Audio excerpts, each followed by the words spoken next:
Excel accounting practice problem. Rental income estimate and invoice. Get ready because we're going to Excel. Here we are in our Excel worksheet. In prior presentations, we put together the Excel worksheet from a blank sheet. Now we're continuing to enter transactions into it. If you have access to it, there's two tabs down below, an example tab and a practice tab. The practice tab starting out where we left off last time. Example tab in essence being an answer key. Let's take a look at it now. Last time we started out a scenario where we have a rental scenario. You might see similar kinds of scenario no matter what type of rental you have, whether it be real estate or other types of things that you are renting, in which case you want to get a down payment or a deposit up front, which is in essence a form of prepayment where you'd be dealing with kind of like a liability unearned revenue type of account. Our scenario here being that we're imagining we rent equipment out. That means music equipment for a band, a couple guitars, some amp, for example, some drums for a band set. And for someone to reserve the time, we want to get a down payment at that point in time. And then when we actually provide the rental equipment, then we will bill them at that point in time for the rest of it or invoice them at that point in time.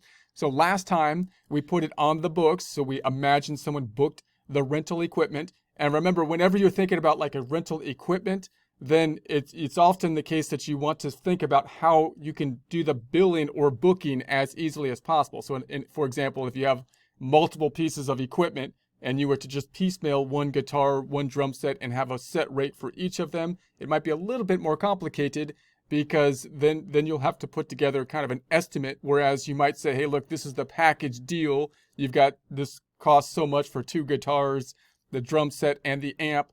And we start you out at that basic package deal. And if you want to then plus up from that baseline level, getting a more expensive guitar or another amp or another guitar or something like that, then we'll allow for the plus up from that point. And you want to make it as easy as possible for someone to book the items. When they book the items, then they can run an estimate oftentimes within the QuickBooks software, some other kind of software. The estimate doesn't actually have a financial transaction related to it, but it can give you an idea of course, what the cost is going to be, and it could give you the basis on which you apply then the down payment, saying I'm going to take 10, 20% or whatever of the down payment at the point in time the rental is made.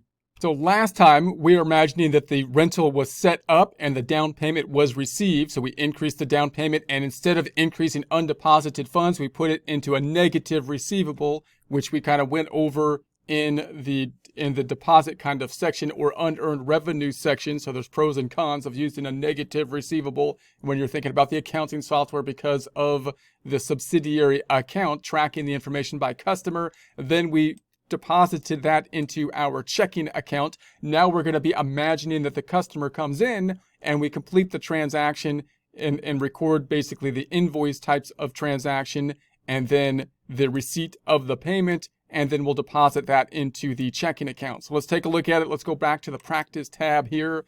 And so now we're going to imagine someone, they're coming in and they're saying, okay, we gave you a down payment of the 200, and now we're coming in later on that. And we're just saying the same day, a lot of stuff happening at the end of the month here.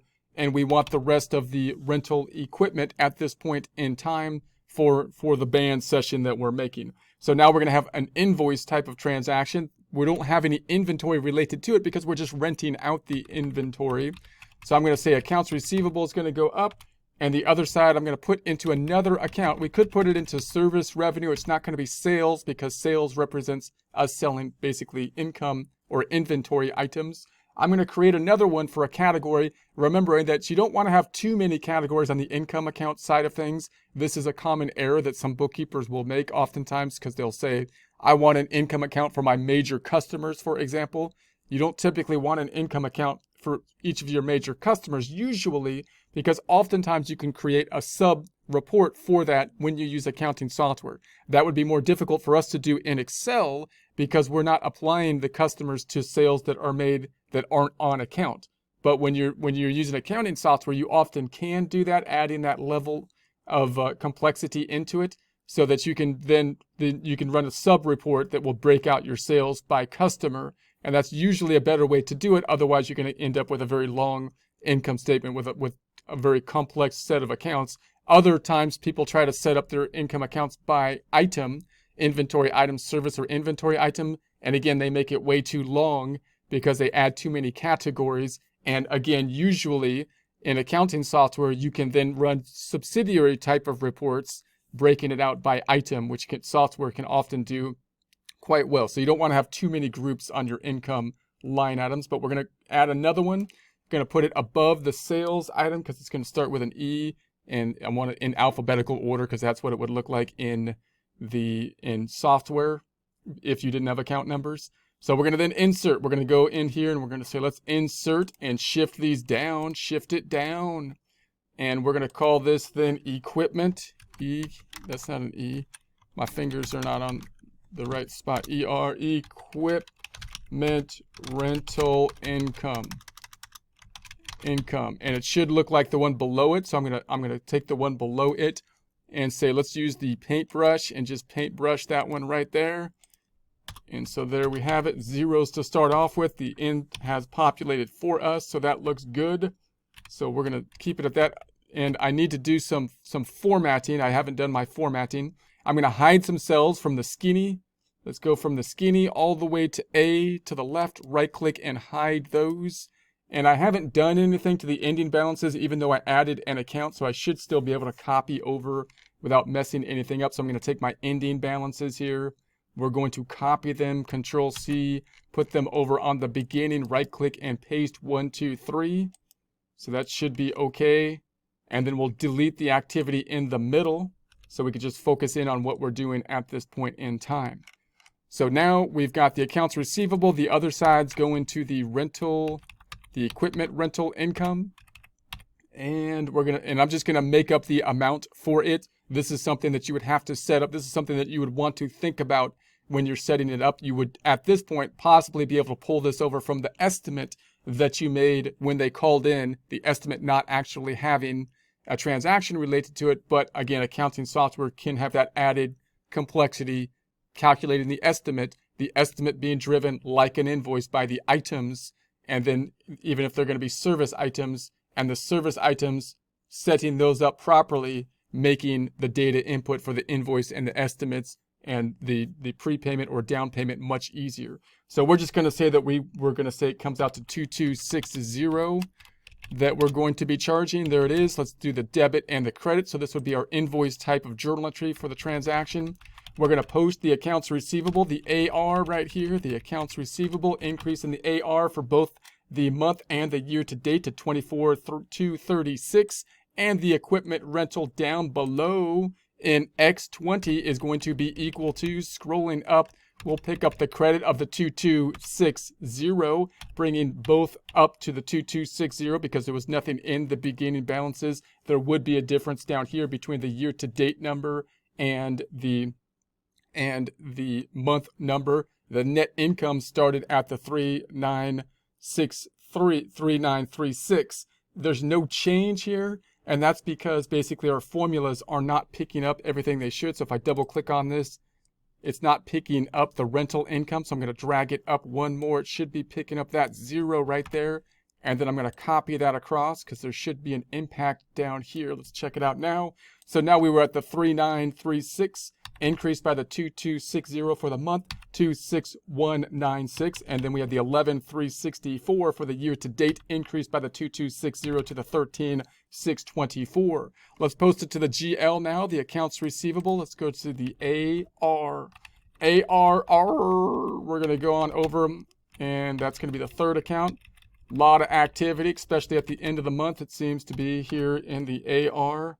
So 227, we're in AK17 equals left to the wall, picking up the 2260. That again goes up to the 24,236. That 24,236 also on the trial balance for both February and the year to date because it's a balance sheet number. Equipment rental. That's going to be our first income statement account now. So we're going to go all the way to the right until we find that income statement account, which we won't find because it's a new one and we're going to have to add it. So I'm going to go all the way over here. So I noticed that I have a space right here. So maybe I can pull this over. I need a new account like right there. So maybe I can utilize this space and not make another space and do that. So what I'd like to do then is it goes this and then the one underneath it. So this equity needs to go down here, and then this one needs to be moved up. So to do that, I'm going to select this equity. I'm going to say Control X or cut, and then I'm going to paste it. Not copy, but cut, Control V, paste it. And then I'm going to move this one up. So I'm going to select this one. I'm going to say Control X, cut, move it up here, and Control V, paste. And then the next one is the sales item, which I want down here. So I'm going to take the sales item, Control X, cut, and then I'll put that right. Actually, I don't want to move that one. Hold on a second. I'm just going to copy the formatting of that one because the next one is going to be my rental income, and paste it. And then I'll delete the activity and delete the beginning balance. And this will be my rental income now right before the sales because it's in the same order as the trial balance. Hopefully that wasn't too bad or too confusing, but kind of bobbled it up, kind of messed it up a little bit, but that's okay. We're going to say the equipment rentals right there. There it is. The date then is on 2/27. We're in BM17 equals left to hit the wall. And then we'll scroll up to the equipment rental of the 2260, making it go up to 2260. We've got to add that new account into our check figures. So we'll go to our check figures over here because we're going to be out of balance. Double clicking on our check figure to add that new item, going to the end of it, and plus putting the cursor back down, scrolling over to the rental equipment rental and picking up that 2260 and enter. So that should be back in balance. We also need it in this check figure, which is our income statement items. Double clicking on it, going to the end of it, and plus, and we will then pick up that new account in our inventory or our net income line item, 2260, putting us back in balance. In other words, the 13,624 matches the year-to-date number on the net income for the trial balance. Okay, then we also have the subledger that we got to deal with. All the way to the right, this would be done automatically in accounting software through the invoice because you would be applying a customer to it. So we're going to go to the subledger over here, and we're going to say who was, we got the prepayment, it was like 200 that we got. This one, I think it was customer 5. Yeah, it was the generic one. Customer 5 paid us the 200. So we'll pick that up. We're in DE6. DE6 equals left till we hit the wall. Scrolling down to the accounts receivable 2260. So notice how these two match out now. So this was the prepayment. It matches out against the 2260. It would not be able to do that as easily if we put this 200 where it should kind of properly go, which would be a liability of unearned revenue. It would be more difficult for us to match them out like this in the subledger. Also, in accounting software, you would also want the invoice to be matched out to the prepayment, which that's another level of complexity because I not only want to see these two as two separate transactions, I want to see the invoice as closed, which means it needs to be tied out to this 200, which is again more easy to do oftentimes just from a computer standpoint, data input or computing standpoint if it's in the same ledger here. So we're going to go all the way to the left then. And so there is that. And now we're going to imagine that we get paid. So we're going to get paid that amount as well. So now we're going to decrease the accounts receivable for the remaining amount that is owed. So it's on 227. We're going to say accounts receivable is going to go down on the credit, and then we're going to put it into undeposited funds. So undeposited funds, and then accounts receivable is going to go down for the amount that is owed. I'm going to pick this up. I'm going to say equal and see if I can pick this up from our subledger without making a circle reference. So we'll go over here. This is customer 5. I think we could just pick that one up right there without it making a circle reference. I'm pretty sure, right? It'll be okay. It'll be okay. So I'm going to say enter. Enter. As long as you guys say it's okay, then I trust you. I trust you. So notice we have the 2,060 that's still owed, not the amount of the invoice, which is 2260.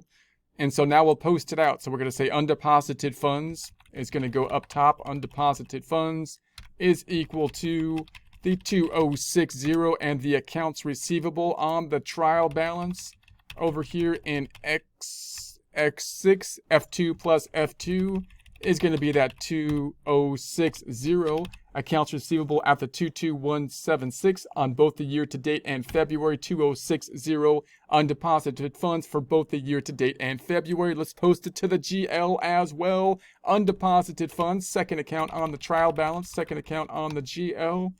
Scrolling on down. 227. We're in AG17 equals left to the wall. Scrolling up to that 2060, bringing the balance to 2060. Notice that clearing account going from 0 on back up, back down to 0, and so on. That amount should match what's on the trial balance, 2060 here. Then we're going to record the accounts receivable, 2060, third account on the trial balance, third account on the general ledger. Scrolling down, we're picking that up in AJ17 or AJ18. 227, we're in AK18. This is going to be equal to left until we hit that wall again. Accounts receivable 2060. There it is. We're at the 22176 now. That should match what's on the trial balance. Let's also record that to the subsidiary ledger for customer number 5. Generic, super lazy person making this worksheet couldn't even come up with a name for the customer number 5 over here. There it is on DD7. So we're in DD 227, and so DE7 is going to be equal, and then we'll say left to the wall, way over there, way over. Accounts receivable, bringing the balance back down to 0 for customer number 5. We should be back in balance with our receivable subledger. Here's what our subledger adds up to, tying to the trial balance given by the green 0 check figure, the 22176. Also on the trial balance, we would expect, but let's make sure about that. 22176 it is indeed. Now let's just go ahead and deposit this into the checking account from undeposited funds, taking the 2060 and depositing it into the checking account, expecting that we expect to see it on the bank statement in the same grouping as a deposit of 2060. So we're going to then go, let's say this happens on 228 for some reason, and this is going to be equal to checking account increase and undeposited funds decrease. Indentation and the amount of 2060 on the debit and the credit. Let's post it out. Checking up top. Check out the checking. In X4, we're going to say equals, and check this out because we're going to increase it by 2060, bringing it up to 106,262 in both the year to date and February. Then undeposited funds is going down because we have now deposited them. So they shouldn't be in undeposited funds because they're deposited. So we're going to say F2 plus F2. Scrolling down, picking up the 6060, bringing it on down to 0 again. Back to 0 again. Then the checking account, let's post it to the GL as well. So let's go down here and say this is going to be on 228 now. On the GL, we're in AC12 equals left to the wall, scrolling down, picking up that checking 2060, bringing the balance up to 106,262. 106,262, matching the trial balance for both the year to date and February number. Now we're looking undeposited funds. That's going to be the second account on the right hand side. And so we're going to scroll down to undeposited funds. In AF18, we got 228. We're in AG18 equals left until we hit that wall again. Undeposited funds 2060 and enter, bringing it back down to 0 again. You can see the trend. 0, it goes up and then it goes back down. Goes up and then it goes back down. That's because it's a clearing account, not the same thing as a temporary account. Temporary accounts being income statement accounts that roll into equity periodically on monthly or yearly basis. Clearing account having a specific purpose and typically clearing out more rapidly in smaller intervals than monthly or yearly oftentimes. So that 0, of course, matching what's on the trial balance. General ledger back in balance up top. Sub ledgers tying out. I believe we're back in balance on down below. So this is where my trial balance is standing on its two legs here, with these numbers supporting it like muscles. And so you can see if your trial balance is standing in a similar fashion.